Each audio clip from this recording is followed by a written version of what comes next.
Hi all, welcome to ലേൺവൈസിലേക്ക് ഏവർക്കും സ്വാഗതം. വരുന്ന ജൂൺ 2026 ടേം എക്സാമിനേഷൻ എഴുതാൻ തയ്യാറെടുത്തുകൊണ്ടിരിക്കുന്ന അല്ലെങ്കിൽ ഓൾറെഡി അപ്ലൈ ചെയ്ത് കഴിഞ്ഞിട്ടുള്ള എല്ലാ ലേണേഴ്സും നിർബന്ധമായും അറിഞ്ഞിരിക്കേണ്ട ഒരു അപ്ഡേറ്റുമായിട്ടാണ് ഞാൻ ഇന്ന് വന്നിരിക്കുന്നത്. മറ്റൊന്നുമല്ല, നമ്മളുടെ ജൂൺ ടേം എക്സാമിനേഷൻ എഴുതുന്നതിനായിട്ട് നമുക്ക് നിർബന്ധമായിട്ട് നമ്മൾ കയ്യിൽ കരുതേണ്ട ഒരു ഡോക്യുമെന്റ് എന്ന് പറയുന്നത് നമ്മളുടെ ഹോൾ ടിക്കറ്റ് ആണ്. സോ ഹോൾ ടിക്കറ്റ് റിലീസ് ആയിട്ടുണ്ട്. അപ്പം എങ്ങനെ ഹോൾ ടിക്കറ്റ് എടുക്കാം ആൻഡ് ഹോൾ ടിക്കറ്റിൽ എന്തൊക്കെ കാര്യങ്ങളാണ് പറഞ്ഞിട്ടുള്ളത് എന്നത് നമുക്ക് വളരെ വിശദമായി തന്നെ ഈ ഒരു വീഡിയോയിൽ ഡിസ്കസ് ചെയ്യാം. എന്നിരുന്നാലും ഇതൊരു ഷോർട്ട് വീഡിയോ ആയിരിക്കും. സോ പരീക്ഷ എഴുതാൻ നിങ്ങൾ പ്ലാൻ ചെയ്യുന്നുണ്ടെങ്കിൽ നിർബന്ധമായും ഈ ഒരു വീഡിയോ മൊത്തം കാണുന്നുണ്ട് എന്നുള്ള ഒരു കാര്യം പ്രത്യേകം ഉറപ്പുവരുത്തുക. ആദ്യമേ തന്നെ ബ്രൗസറിൽ കയറി ഇഗ്നോ എക്സാം രജിസ്ട്രേഷനോ അല്ലെങ്കിൽ ഇഗ്നോ സ്റ്റുഡന്റ് പോർട്ടലിനോ സെർച്ച് ചെയ്ത് കഴിഞ്ഞാൽ നിങ്ങൾക്ക് ആദ്യം വരുന്ന ലിങ്ക് എന്ന് പറയുന്നത് ഇഗ്നോ സമർത്ത് പോർട്ടലിന്റെയാണ്. സോ അത് തന്നെയാണ് നമ്മളുടെ സ്റ്റുഡന്റ് പോർട്ടൽ.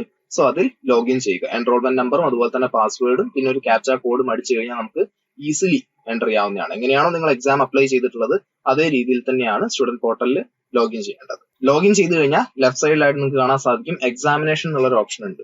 സോ അവിടെ എക്സാമിനേഷൻ ക്ലിക്ക് ചെയ്ത് കഴിഞ്ഞാൽ കുറച്ച് ഡ്രോപ്പ് ഡൗൺ ഓപ്ഷൻസ് വരുന്നുണ്ട്. അതിൽ കാണാം ഹോൾ അഡ്മിറ്റ് കാർഡ് എന്നുള്ളത്. സോ ഹോൾ അഡ്മിറ്റ് കാർഡ് എടുത്തു കഴിഞ്ഞാൽ നമുക്ക് മൾട്ടിപ്പിൾ ഓപ്ഷൻസ് വരുന്നുണ്ട് ഡൗൺലോഡ് ചെയ്യുന്നതിനായിട്ട്. സോ അതിൽ ഒന്നെന്ന് പറയുന്നത് കഴിഞ്ഞ സൈക്കിളിൽ എക്സാം എഴുതിയിട്ടുള്ളവർക്ക് അവിടെ കാണിക്കുന്നതാണ്. ഇനിയിപ്പം ആദ്യമായിട്ട് എക്സാം എഴുതുന്നവരെ സംബന്ധിച്ച് ഇങ്ങനെ രണ്ട് ഓപ്ഷൻസ് ഉണ്ടാവില്ല, സിംഗിൾ ഓപ്ഷനേ ഉണ്ടാവുകയുള്ളൂ. സോ അതിൽ 2026 ജൂൺ എന്നുള്ള എക്സാമിനേഷന്റെ സെഷൻ ഇവിടെ കൃത്യമായി കൊടുത്തിട്ടുണ്ട്. സോ 2026 ജൂൺ എന്നുള്ള ഓപ്ഷൻ തന്നെ സെലക്ട് ചെയ്യുക. ആക്ഷനിൽ പോയി വ്യൂ കൊടുത്താൽ മതിയാവും. വ്യൂ കൊടുത്തു കഴിഞ്ഞാൽ ഇതുപോലെ നമ്മൾക്ക് നമ്മുടെ ഹോൾ ടിക്കറ്റ് കാണാൻ സാധിക്കുന്നതാണ്. സോ ഹോൾ ടിക്കറ്റിൽ ഓരോ പ്രധാനപ്പെട്ട ഏരിയയും അതുപോലെ തന്നെ എന്തൊക്കെയാണ് ഹോൾ ടിക്കറ്റിൽ കൊടുത്തിരിക്കുന്നത് എന്നുള്ളൊരു കാര്യം നമുക്ക് വളരെ പെട്ടെന്ന് തന്നെ നോക്കാം. ആദ്യമേ തന്നെ പറയാനുള്ളത് നമ്മളുടെ എൻറോൾമെന്റ് നമ്പർ കൊടുത്തിട്ടുണ്ട്, നമ്മുടെ പ്രോഗ്രാം കോഡ് കൊടുത്തിട്ടുണ്ട്, അതുപോലെ തന്നെ പ്രോഗ്രാം ഏതാണെന്നുള്ള കൃത്യമായിട്ട് പേരും അതിൽ മെൻഷൻഡ് ആണ്. നമ്മുടെ എക്സാം സെന്റർ ഏതാണെന്നുള്ളത് കൃത്യമായിട്ട് അതിൽ കൊടുത്തിട്ടുണ്ട്. സോ ഏതെങ്കിലും ഒരു സാഹചര്യത്തിൽ നിങ്ങൾക്ക് ലൊക്കേഷൻ ഒക്കെ തന്നെ നോക്കാനാണെങ്കിലും ഇഗ്നോ എക്സാം സെന്റർ എന്നുള്ള രീതിയിൽ ഈ ഒരു കോഡും കൂടെ ചേർത്ത് കൊടുത്തു കഴിഞ്ഞാൽ 99% അല്ലെങ്കിൽ 100% എന്ന് നമുക്ക് പറയാം, നിങ്ങൾക്ക് ആ ഒരു എക്സാമിനേഷൻ സെന്ററിന്റെ ലൊക്കേഷൻ കൃത്യമായിട്ട് ഗൂഗിളിൽ നിന്ന് ലഭിക്കുന്നുണ്ടാവും. അതുപോലെ നിങ്ങൾക്ക് അഡ്മിറ്റ് കാർഡിൽ എക്സാം സെന്ററിന്റെ കൃത്യമായ അഡ്രസ്സും കൊടുത്തിട്ടുണ്ട്. സോ ഈ ഒരു അഡ്രസ് യൂസ് ചെയ്തുകൊണ്ട് നിങ്ങൾക്ക് ഗൂഗിൾ മാപ്സിലൊക്കെ തന്നെ നിങ്ങളുടെ സ്റ്റഡി സെന്റർ അല്ലെങ്കിൽ നിങ്ങളുടെ എക്സാം സെന്റർ കണ്ടുപിടിക്കാവുന്നതാണ്. ഇനി നെക്സ്റ്റ് സെക്ഷനിലേക്ക് വരുമ്പോൾ അത് എക്സാമിനേഷന്റെ ടൈം ടേബിൾ ആണ്. സോ ടൈം ടേബിൾ നോക്കിക്കഴിഞ്ഞാൽ നിങ്ങൾക്ക് മനസ്സിലാവും ഏത് ദിവസമാണ് നിങ്ങളുടെ പരീക്ഷ വരുന്നത്, ഏതാണ് സ്ലോട്ട്, മോർണിംഗ് സ്ലോട്ട് ആണോ ഈവനിങ് സ്ലോട്ട് ആണോ എന്നുള്ളത് കൊടുത്തിട്ടുണ്ട്. കോഴ്സിന്റെ കോഡ് കൃത്യമായിട്ട് അവിടെ കൊടുത്തിട്ടുണ്ട്. കോഴ്സ് തിയറി ആണോ പ്രാക്ടിക്കൽ ആണോ എന്നുള്ളത് മെൻഷൻഡ് ആണ്. ഇനി ഏത് സമയത്തേക്കാണ് എക്സാം ഷെഡ്യൂൾഡ് ആയിട്ടുള്ളത് എന്നുള്ള കംപ്ലീറ്റ് ഡീറ്റെയിൽസ് നിങ്ങൾക്ക് ഈ ഒരു ഹോൾ ടിക്കറ്റിന് അറിയാൻ സാധിക്കും. സോ ഇത്രയും ഡീറ്റെയിൽസ് ഉള്ള സ്ഥിതിക്ക് നിങ്ങൾ എന്ത് ചെയ്യുക, എത്രയും പെട്ടെന്ന് തന്നെ ഹോൾ ടിക്കറ്റ് ഒട്ടും സമയം കളയാതെ ഡൗൺലോഡ് ചെയ്ത് അതിന്റെ പ്രിന്റഡ് കോപ്പി നിങ്ങളുടെ കയ്യിൽ സൂക്ഷിക്കുക. നിങ്ങൾ എക്സാം എഴുതാൻ പോകുന്ന സമയത്ത് നിർബന്ധമായും നിങ്ങളുടെ ഇഗ്നോ ID കാർഡും അതുപോലെ തന്നെ ഈ ഒരു ഹോൾ അഡ്മിറ്റ് കാർഡും ക്യാരി ചെയ്യേണ്ടതുണ്ട്. ഇനി ഹോൾ ടിക്കറ്റിൽ കൊടുത്തിരിക്കുന്ന പ്രധാനപ്പെട്ട അല്ലെങ്കിൽ പറഞ്ഞിരിക്കുന്ന പ്രധാനപ്പെട്ട കാര്യങ്ങൾ എന്തൊക്കെയാണെന്നുള്ളത് നമുക്ക് ഓരോന്നായിട്ട് നോക്കാം.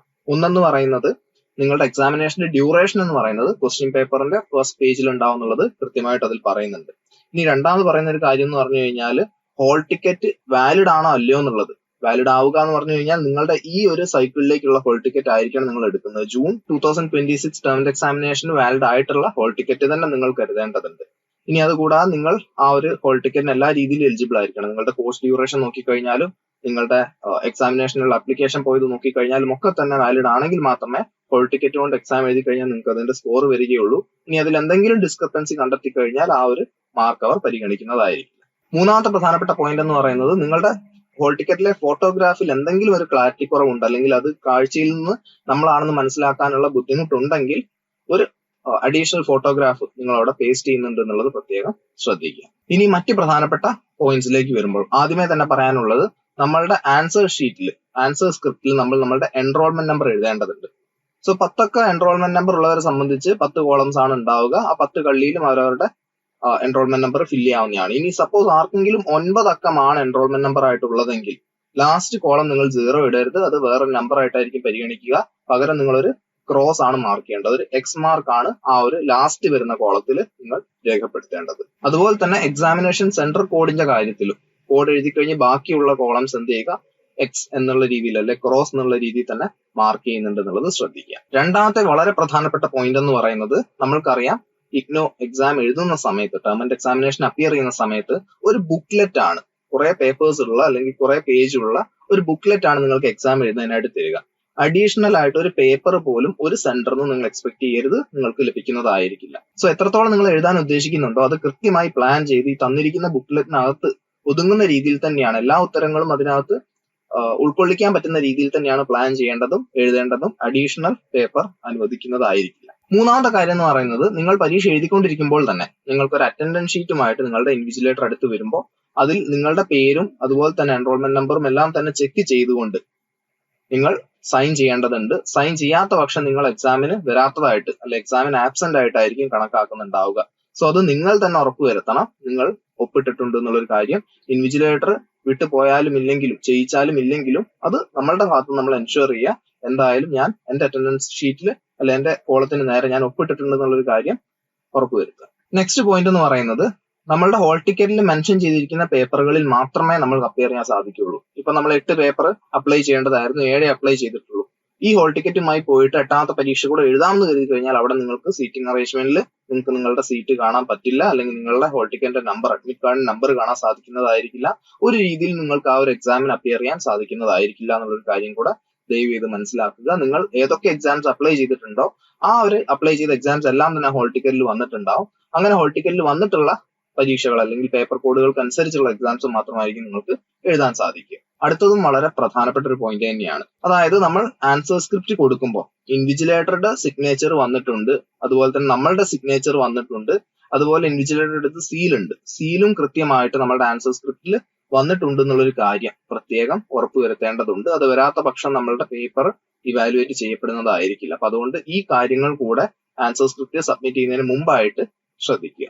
മുമ്പ് പലവട്ടം നടന്നിട്ടുള്ള ഒരു കാര്യമാണ്, അതുകൊണ്ട് തന്നെയാണ് ഓരോ വട്ടവും ഈ ഒരു കാര്യം വീണ്ടും വീണ്ടും എടുത്തു പറയുന്നത്.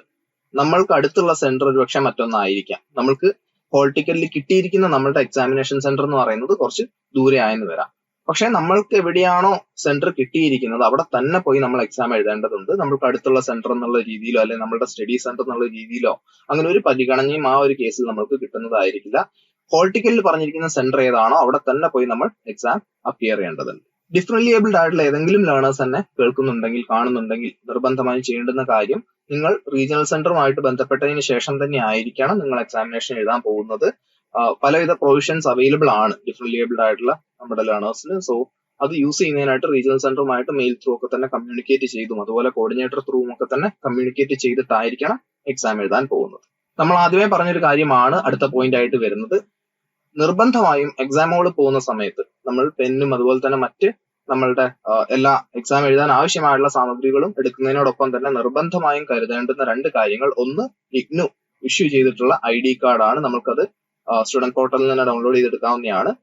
ഇഗ്നു ഇഷ്യൂ ചെയ്ത ID കാർഡിനോടൊപ്പം തന്നെ ഈ ഒരു ഹോൾ അഡ്മിറ്റ് കാർഡും നമ്മൾ ക്യാരി ചെയ്യേണ്ടതുണ്ട്. ഇത് രണ്ടും ഇല്ലാതെ നിങ്ങൾക്ക് എക്സാം എഴുതാൻ ബുദ്ധിമുട്ടായിരിക്കും. ഇനി ഒരു സേഫ്റ്റി മെഷർ എന്നുള്ള രീതിക്ക് ഗവൺമെന്റ് ഇഷ്യൂഡ് ആയിട്ടുള്ള ഒരു ഫോട്ടോ ID കൂടെ, ഒന്നെങ്കിൽ വോട്ടർ ID അല്ലെങ്കിൽ പാസ്പോർട്ട് പോലുള്ള മറ്റേതെങ്കിലും ഒരു ID കൂടെ നിങ്ങൾ ക്യാരി ചെയ്യുന്നുണ്ടെന്നുള്ളത് ശ്രദ്ധിക്കുക. മൊബൈലും അതുപോലെ തന്നെ സ്മാർട്ട് വാച്ച് പോലുള്ള എല്ലാ എക്യുപ്മെന്റ്സും അല്ലെങ്കിൽ അങ്ങനത്തെ ഏതൊരു ഗാഡ്ജറ്റ്സും എക്സാം ഹോളിലേക്ക് നമുക്ക് കൊണ്ടുപോകാൻ സാധിക്കുന്നതായിരിക്കില്ല.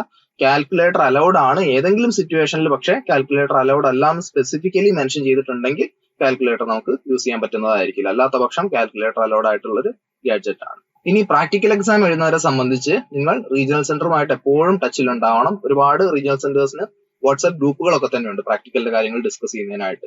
സോ പ്രാക്ടിക്കലിന്റെ എന്റെ ഡീറ്റെയിൽസ് റീജിയണൽ സെന്റേഴ്സ് ആയിരിക്കും ലേണേഴ്സുമായിട്ട് കമ്മ്യൂണിക്കേറ്റ് ചെയ്യുന്നുണ്ടാവുക. അടുത്ത പോയിന്റ് എന്ന് പറയുന്നത്, പരീക്ഷ തുടങ്ങിക്കഴിഞ്ഞാൽ 1 മണിക്കൂറെങ്കിലും കഴിയാതെ നമ്മൾക്ക് എക്സാം ഹോളിൽ നിന്ന് ലീവ് ചെയ്യാൻ സാധിക്കുന്നതായിരിക്കില്ല. ഇപ്പൊ 3 മണിക്കൂർ പരീക്ഷയാണെങ്കിൽ അറ്റ്ലീസ്റ്റ് ഫസ്റ്റ് അവർ എങ്കിലും കഴിഞ്ഞ ശേഷം മാത്രമേ നിങ്ങൾ എക്സാം ഹോളിൽ നിന്ന് വരാൻ പാടുള്ളൂ. ശരിക്കും നിങ്ങൾ 3 മണിക്കൂറും തന്നെ ഇരുന്ന് പരമാവധി എഴുതാവുന്നത്രയും ചിന്തിച്ച് അത് ആ ഒരു പറഞ്ഞിരിക്കുന്ന വേർഡ് ലിമിറ്റ്സിലേക്ക് എല്ലാം തന്നെ കൊണ്ടുവന്ന് എഴുതുന്നതായിരിക്കും ഏറ്റവും നല്ലത്. അപ്പൊ അങ്ങനെ നേരത്തെയൊക്കെ തന്നെ പോകാൻ ഉദ്ദേശിക്കുന്നവരുണ്ടെങ്കിൽ 1 മണിക്കൂറെങ്കിലും കഴിയാതെ നിങ്ങൾക്ക് എന്തായാലും ഇറങ്ങാൻ സാധിക്കുന്നതായിരിക്കില്ല. ഇനി എക്സാം കഴിഞ്ഞാലും നിങ്ങൾ നിങ്ങളുടെ ഹോൾ ടിക്കറ്റ് എടുത്തു വെക്കേണ്ടതുണ്ട്. അത് കയ്യിൽ കരുതുക. ഏതെങ്കിലും ഒരു സാഹചര്യത്തിൽ നിങ്ങൾക്ക് ആവശ്യം വരികയാണെങ്കിൽ നിങ്ങൾക്ക് അത് പിന്നീട് യൂസ് ചെയ്യുന്നതിനായിട്ടാണ് എടുത്തു വെക്കാൻ പറയുന്നത്. ഇനി അതുപോലെ തന്നെ നിങ്ങളുടെ അസൈൻമെന്റിന്റെയും പ്രാക്ടിക്കലിന്റെയും എല്ലാം തന്നെ മാർക്ക് നിങ്ങളുടെ TE ജൂൺ 2026 എഴുതിയിരിക്കുന്ന വിഷയങ്ങളുടെ മാർക്കിനോടൊപ്പം തന്നെയായിരിക്കും വരുന്നുണ്ടാവുക.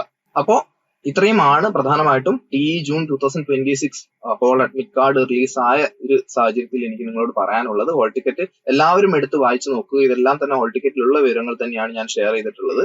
സോ അതിൽ മറ്റെന്തെങ്കിലും തന്നെ നിങ്ങൾക്ക് യൂസ്ഫുൾ ആയി തോന്നുന്ന കാര്യങ്ങളുണ്ടെങ്കിൽ അത് നിങ്ങൾക്ക് ഇവിടെ കമന്റ്സിൽ അറിയിക്കാവുന്നതാണ്. സോ ഒരിക്കൽ കൂടെ ഇനിയും ആരെങ്കിലും ഒക്കെ തന്നെ learn wise YouTube channel subscribe ചെയ്യാൻ മറന്നിട്ടുണ്ടെങ്കിൽ അല്ലെങ്കിൽ ചെയ്യാതെ പോയിട്ടുണ്ടെങ്കിൽ ദയവായി സബ്സ്ക്രൈബ് ചെയ്യുന്നുണ്ടെന്നുള്ള ഉറപ്പ് വരുത്തുക. നിങ്ങൾക്ക് ഇഗ്നോ റിലേറ്റഡ് ആയിട്ടുള്ള ഒരു അപ്ഡേറ്റ്സും മിസ്സാവുന്നില്ല എന്നുള്ളത് അതിലൂടെ എൻഷുർ ചെയ്യാൻ സാധിക്കുന്നതാണ്. സോ ഒരിക്കൽ കൂടെ മറ്റൊരു യൂസ്ഫുൾ വീഡിയോയുമായിട്ട് നമുക്ക് വീണ്ടും കാണാം. അതുവരേക്കും ബൈ.